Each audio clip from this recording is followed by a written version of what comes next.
Welcome back to Southeast Asian Studies. Lucy, my fantastic co-host. How you doing? I'm doing well. Thanks for having me back. Always up for another one of these deep dives. Me too, especially into a topic this fascinating. Today, we're going to be exploring the political history of Southeast Asia, from those early kingdoms all the way to the modern nation-states we know today. All right. And for anyone new to the deep dive, don't forget to hit that like and subscribe button so you don't miss out on future episodes. Yeah. Now grab your coffee, settle in, and let's get ready to journey through centuries of power struggles, religious influence, and the long-lasting impacts of colonialism. Sounds good to me. Before we even get to the Europeans arriving on the scene, I'm really curious, what was the political landscape of Southeast Asia like before all that? Who were the big players? It was a real mix, a dynamic one. Okay. Imagine if you could see a map of Southeast Asia before the Europeans. You wouldn't see these nice, neat borders we have today. You'd see this patchwork of kingdoms and empires all kind of pushing and shoving for power and influence. Okay, so that helps me picture it. So give us a little bit of a rundown, like who were some of these big players? What made them stand out from the crowd?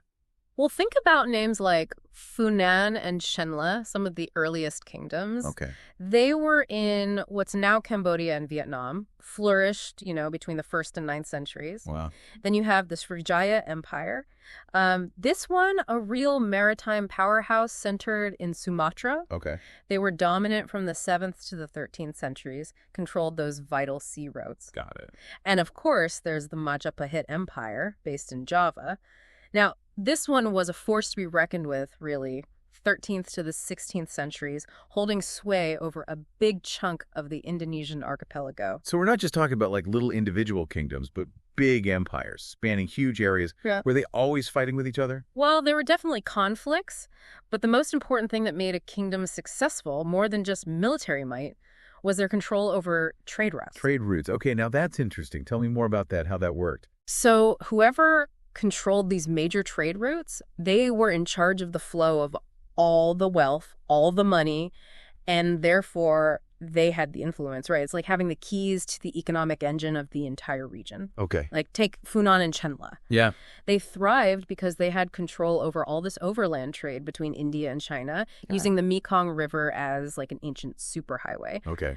But as maritime trade became more important, their power kind of faded, their land-based power.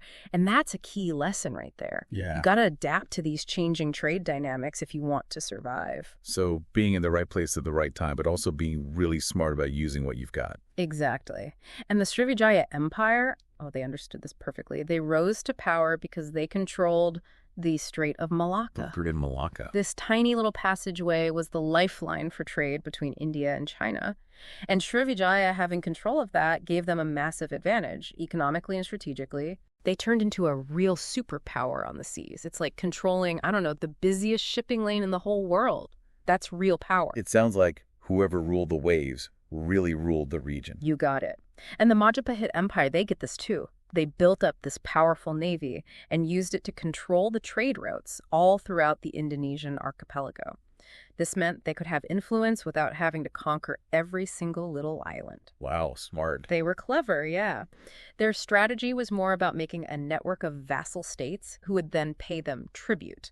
A pretty smart way to manage such a large and diverse area. So they were strong, but also diplomatic.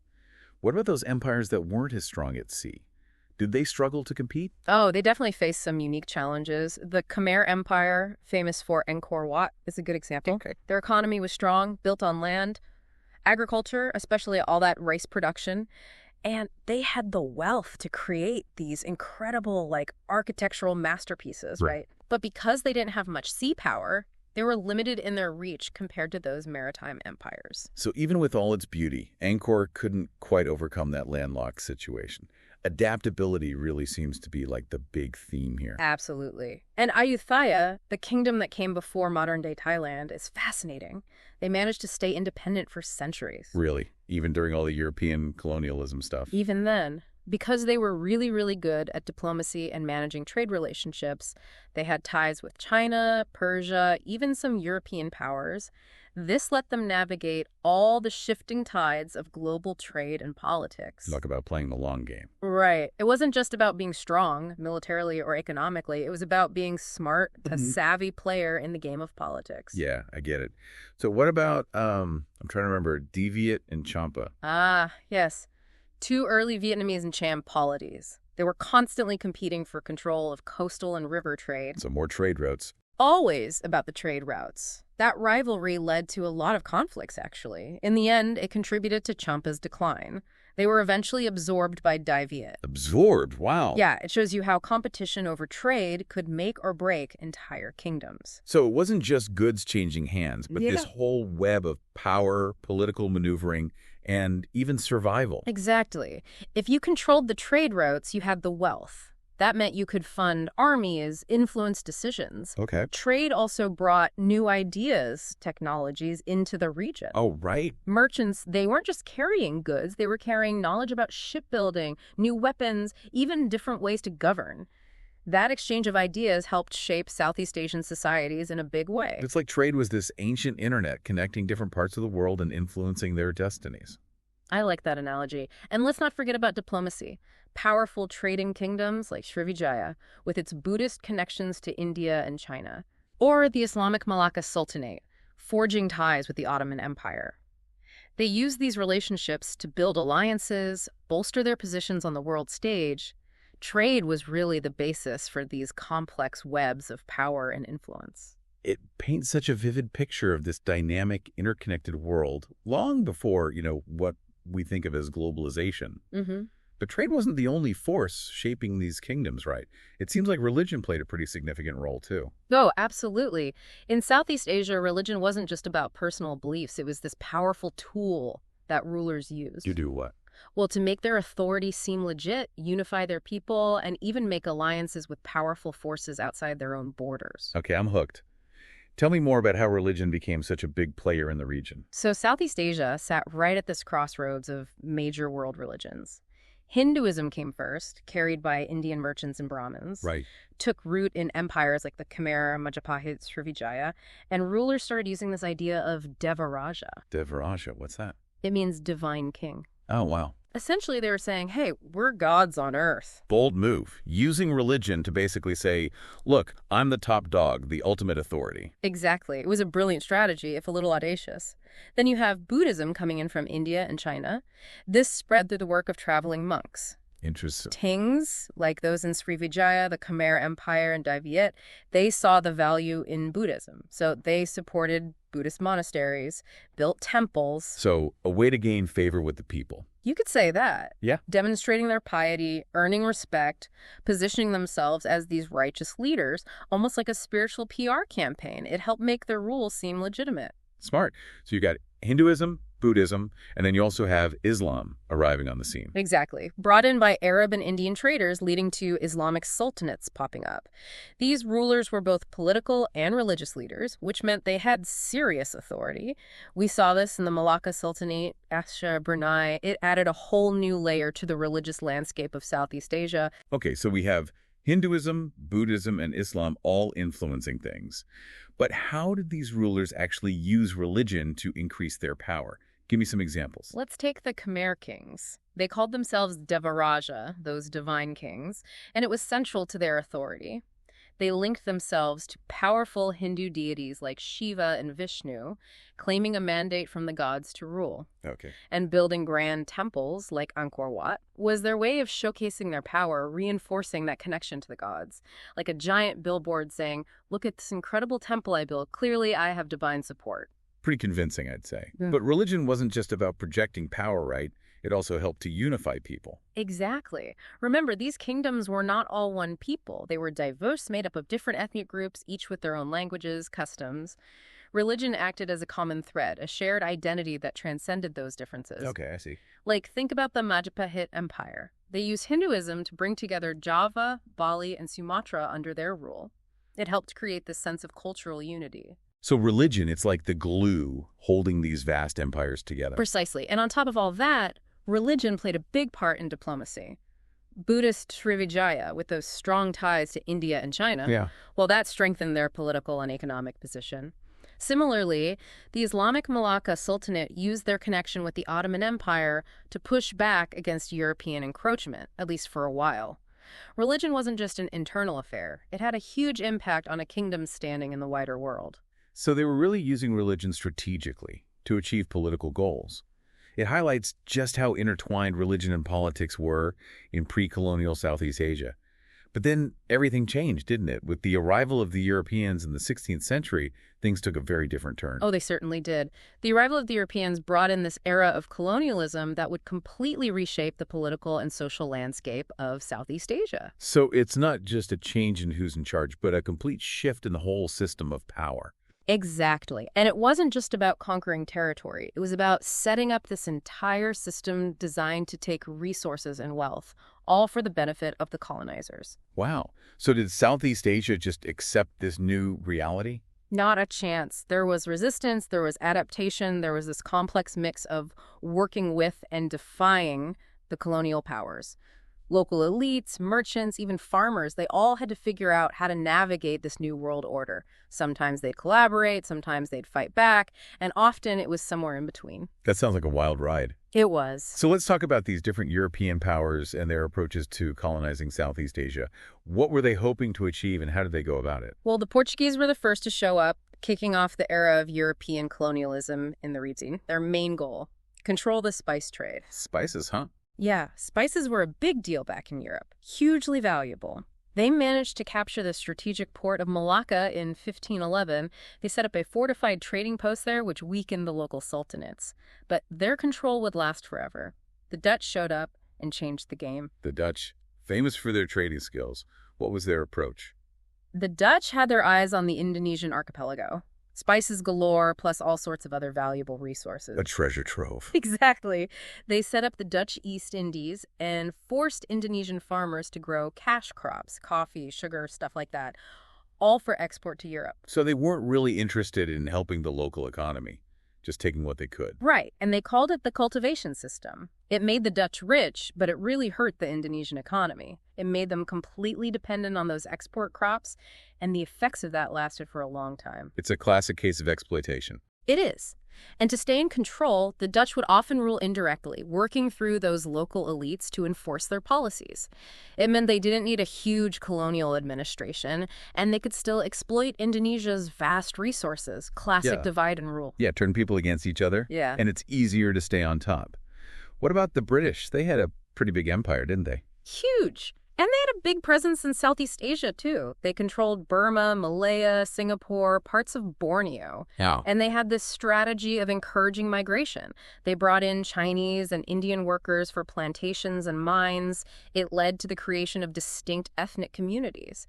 And that, unfortunately, often caused tensions that would continue to cause problems even after colonialism ended. It's a sadly familiar pattern throughout colonial history. It is. Now, the French were a bit different. They focused on Indochina, Vietnam, Cambodia, and Laos. They went for direct colonial rule. Direct, meaning what exactly? They brought in French education systems, legal codes, that kind of thing. They wanted to make the local population more French, but that backfired. How so?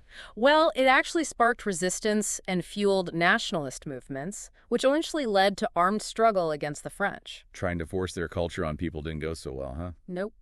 The French were also taking resources from Indochina, rubber, rice, minerals. That just added to the resentment people felt. So each colonial power had its own style, but they were all united in exploiting the region for their own gain. What about the United States? They weren't really big players in Southeast Asia, were they? Not as big as the others, no. But they did control the Philippines for a while after taking them from Spain in 1898. And they brought in American-style democracy and English-language education. So their influence is still felt there today. Oh, absolutely. But their rule also led to resistance movements. The relationship between the U.S. and the Philippines is a complex one. It seems like every colonial power, no matter how they went about it, left behind a troubled legacy in Southeast Asia. What about Thailand? They were the only ones who weren't colonized, right? That's right. Thailand stayed independent. How did they manage that?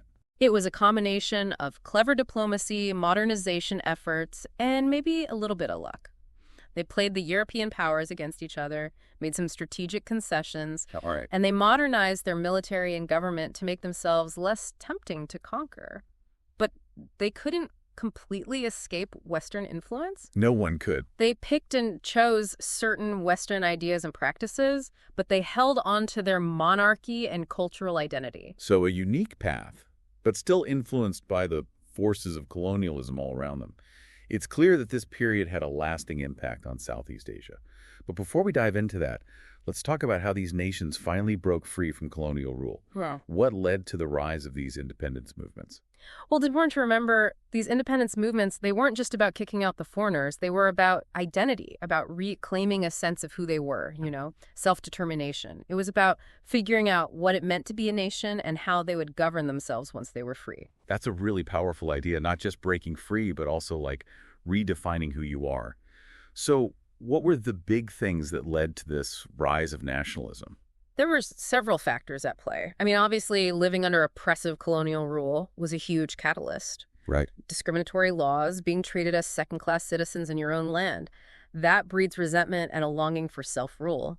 People wanted control over their own destinies. That's a pretty natural human response to fight back against injustice. So it wasn't just about political freedom. Right, there's the economic exploitation, too. We talked about that. The fact that colonial powers were taking all these resources, getting rich, while so many local people were left in poverty, that created a sense of injustice that fueled the desire for independence. It was about economic fairness as much as political freedom. So this desire for liberation had both political and economic roots. What else contributed to the rise of these movements? Well, ironically, Western education itself played a role. The schools set up by the Europeans, they were meant to instill colonial values, but they also introduced ideas of democracy, self-determination, individual rights. Those concepts took root and inspired a lot of people to challenge the very system that brought them those ideas in the first place. Wow, that's almost like they planted the seeds of their own downfall. You could say that. And then, of course, there was World War II, a global event that really shook things up in Southeast Asia. Right. The Japanese occupation during the war really weakened European colonial power. It exposed how vulnerable the West really was. For many, it was a wake-up call, a realization that the colonial powers weren't invincible after all. So the war sort of shattered the myth of European supremacy and gave hope to those seeking independence.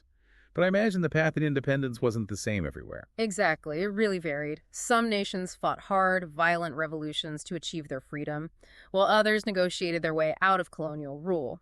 There's no single story of decolonization in Southeast Asia. Each country had its own unique journey. Right. So can we look at some specific examples? Like, how did the Philippines, who experienced both Spanish and American colonial rule, finally become independent? The Philippines had a long, difficult struggle for independence. They first revolted against Spain in 1896. Oh, wow. But then the U.S. got involved and took control after the Spanish-American War. The U.S. did eventually grant them independence, but not until 1946. And even then, their influence remained strong, shaping the country's politics and economy for years to come. So a very long road to freedom. What about Indonesia? They also fought for independence, right? Yes, they declared independence in 1945, right after Japan surrendered in World War II. But it wasn't easy. They had to fight a 4-year war against the Dutch. The Dutch were determined to hold on. They were. But finally, in 1949, Indonesia won their freedom. Sukarno became their first president. But the challenges didn't end there. Building a nation after decades of colonial rule, that's a huge undertaking. I can only imagine. It sounds like winning independence was just the first step in a very long and challenging process. Absolutely. And then there's Vietnam. Their fight for independence is closely tied to the Cold War. Right. Ho Chi Minh, their communist leader, led a resistance movement against the French, and they had a big victory at Dien Bien Phu in 1954. But the country is divided after that, communist North Vietnam and U.S.-backed South Vietnam. And then came the Vietnam War. Yeah, a war that deeply affected both Vietnam and the United States. It did. It was a proxy war, fueled by the Cold War rivalry between the superpowers. In the end, North Vietnam won, unifying the country in 1975, but at a terrible cost. A stark reminder of how these ideological battles have real human consequences. So Vietnam fought a war for their independence. Were there any countries that gained independence through more peaceful means? Yes, Burma, which became Myanmar, negotiated their independence from Britain in 1948. But they've had their own struggles, internal conflicts, ethnic tensions, and military coups. They've really struggled to find peace and stability. It seems like even a peaceful transition to independence doesn't guarantee a smooth path forward. That's right. Every nation has its own unique set of challenges. Take Malaysia and Singapore. Yeah. They both negotiated independence from Britain, Malaysia in 1957 and Singapore in 1965. They both experienced rapid economic growth, but they also faced ethnic tensions, especially between the Malay and Chinese communities. And Singapore eventually separated from Malaysia in 1965, becoming a very successful city-state. So even within a former colony, there could be very different paths. Exactly. And then you have Thailand, which, as we discussed, was never colonized. But even they had political upheavals, military coups, and struggles for democratic reforms. So no country in Southeast Asia could escape the turbulence of the 20th century. And gaining independence wasn't the end of their challenges. The Cold War brought a whole new set of problems. It did. As these newly independent nations were trying to figure things out, they were pulled into this global ideological struggle between the U.S. and the Soviet Union. Southeast Asia became a Cold War battleground, with proxy wars and political maneuvering as the superpowers competed for influence. Wow. So how did this Cold War rivalry affect Southeast Asia? What were some of the key moments? One of the biggest things that came out of all this was economic divergence.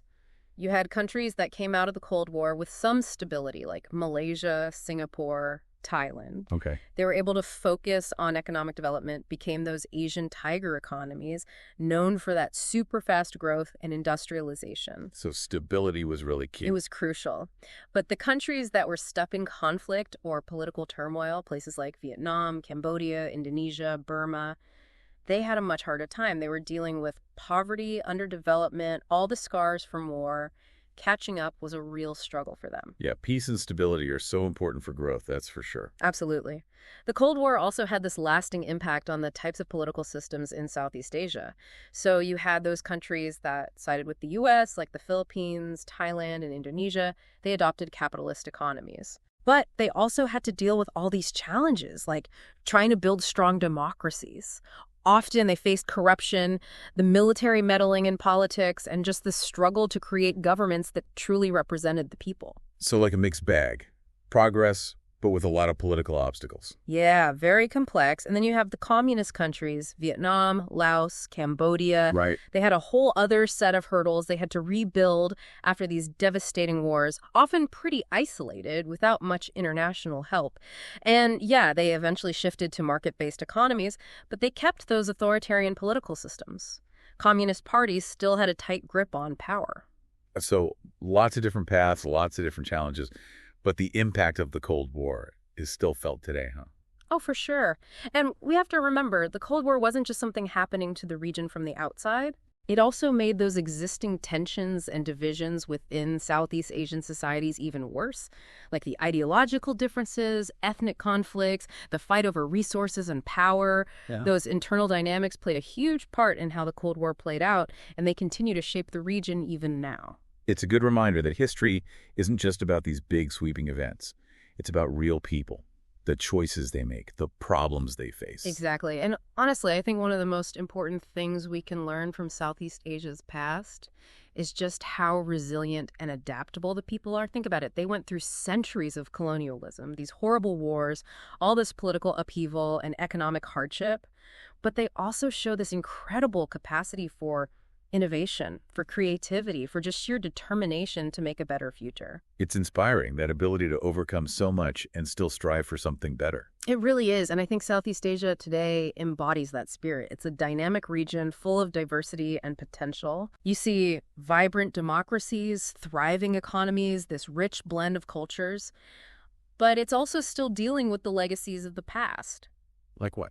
Well, you still have poverty, inequality, political instability, and all the challenges that come with trying to achieve sustainable development. It's a fascinating mix of contradictions and possibilities. Exactly. And understanding its history is crucial to understanding where it is now and where it's headed. I completely agree. This deep dive into Southeast Asian history has been eye-opening. It's given me a much better grasp of everything that's shaped this dynamic region, the hurdles they've overcome, and just how resilient the people are. I'm glad to hear that. It's a region that definitely deserves more attention. For sure. And to all our listeners out there, we'd love to hear your thoughts on everything we've discussed today. We've covered a lot, from those ancient kingdoms to the Cold War and all the complexities that came with it. So head over to our forum and tell us what you think. We have a few questions to get you started. Sounds great. First, what surprised you the most about Southeast Asia's history? Was it the diversity of the kingdoms and empires, the impact of trade and religion, or maybe the lasting effects of colonialism in the Cold War? There's so much to consider. And how do you think colonialism is still affecting the region today? Can you see echoes of those old policies in current politics, economics, social structures? How has Southeast Asia dealt with that legacy? Those are some important questions to think about. Lastly, what lessons can other parts of the world learn from Southeast Asia's experiences? I mean, they've gone through so much, from gaining independence to navigating conflicts and pursuing development. What insights can we take from their struggles and their successes as we face our own global challenges? Yeah, hopefully we can learn from history and use that knowledge to create a better future. I couldn't have said it better myself. It's been a pleasure having this conversation with you. Thanks so much for sharing your insights. It's been my pleasure. I'm always happy to talk about this fascinating region. And to our listeners, thank you for joining us on this deep dive into Southeast Asia's past. We hope you'll tune in again for future episodes as we explore more incredible stories from all over the world.